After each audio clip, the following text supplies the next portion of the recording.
Hi friends, நாம் இன்றைக்கி நாட்டுக்கோழி கிரேவி செய்ய போகிறோம். ஃபஸ்ட்டு குக்கரில் நல்ல எண்ணெயை ஊற்றிக்கணும். எண்ணெய் நல்லா காஞ்ச உடனே மசாலா பொருளை போட்டுக்கணும்.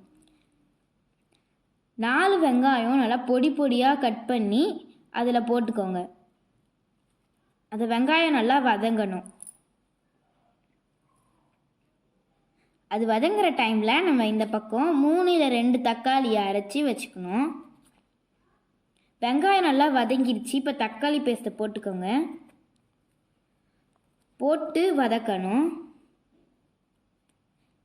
அது நல்லா வதங்கணும்.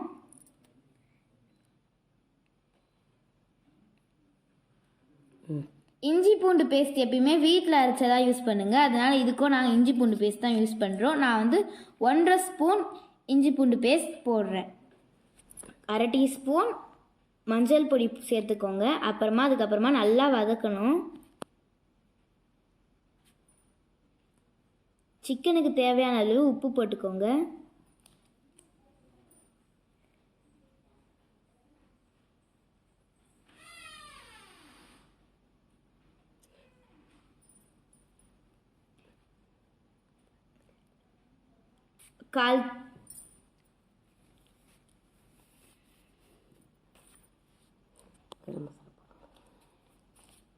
வீட்டில் அரைச்ச கரம் மசாலா 1/2 டீஸ்பூன் போட்டுக்கலாம்.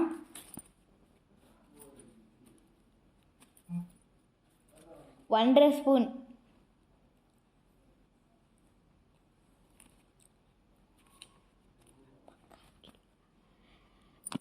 இப்போது சிக்கனுக்கு தேவையான உப்பு போட்டுக்கணும். குழம்புலையே அந்த வதக்கல்லே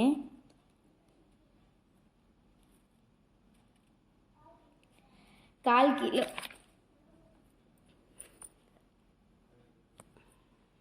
ஒரு கிலோ நாட்டுக்கோழி சிக்கன் எடுத்திருக்கோம். இதில்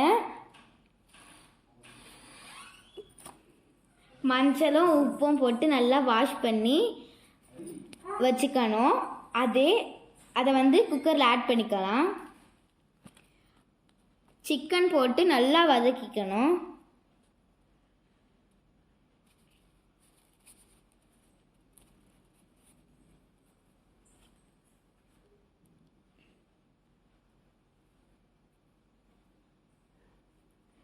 வீட்டில் அரைச்ச கரம் மசாலா நல்லா கலரி வீட்டில் அரைச்ச குழம்பு மிளகாய் தூள் போட்டு 2 ஸ்பூன் போட்டுக்கலாம். நல்லா அதை கலரி விட்டுக்கோங்க.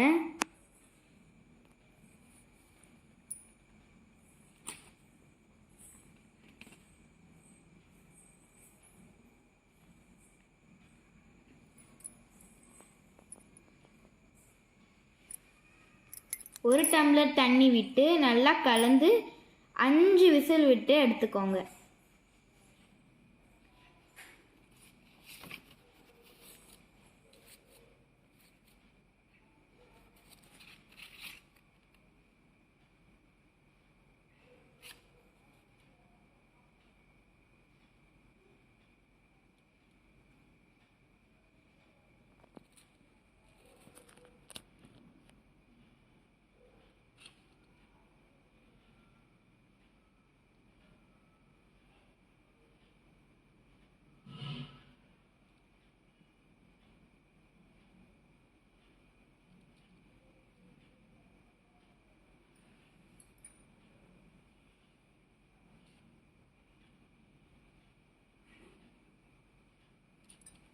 இப்போ சிக்கன் நல்லா வெந்துருச்சு. கொஞ்சம் கொத்தமல்லியும் கருவேப்பிலையும் போட்டு நல்லா மிக்ஸ் பண்ணிக்கோங்க.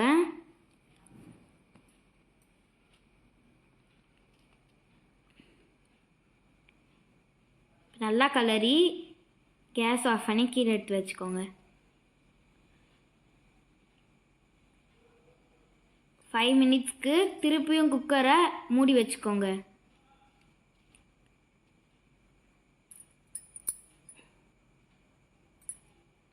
மூடி வச்சு திறந்த உடனே எண்ணெய் பிரிஞ்சு வந்துடும். அதோட நம்மளோட நாட்டுக்கோழி இதுவும் ஃபினிஷ்ட்.